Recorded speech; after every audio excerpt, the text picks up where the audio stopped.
France Info a enquêté pendant plusieurs mois sur un phénomène encore mal connu, mais qui inquiète au plus haut point la justice, l'implication des pêcheurs dans le narcotrafic. Je vous emmène rencontrer Aurélien Tirard, journaliste à la PJ de France Info, à l'origine de cette enquête et qui a rencontré quelques pêcheurs en Normandie.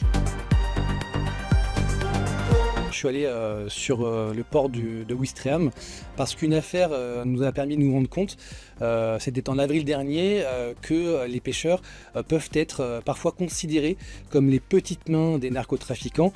Il y a 4 pêcheurs qui ont été arrêtés. C'est pour ça que j'ai voulu enquêter, pour me rendre compte de ce que ça voulait dire. Et si on pouvait parler des pêcheurs comme étant un peu les dockers, les dockers qui sont souvent considérés comme des petites mains, malgré eux, le plus souvent, des narcotrafiquants.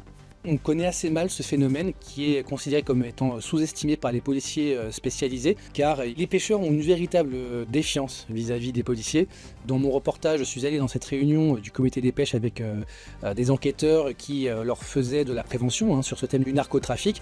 Ils n'ont pas du tout bien pris l'échange avec ce policier et finalement ils ont dit que non, ils n'étaient pas des indiques, qu'ils n'étaient pas là pour faire, je cite, pour être des balances, parce que, il y a une peur vis-à-vis des narcotrafiquants, il y a des vraies menaces physiques, il y a eu des menaces d'enlèvement.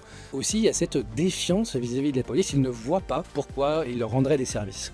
Cette enquête, je l'ai commencée il y a maintenant plusieurs mois. J'ai rencontré tous les acteurs possibles de ce dossier. Ça m'a pris du temps pour mettre en confiance tout le monde et puis pouvoir avoir les témoignages que j'ai pu avoir avec ce reportage.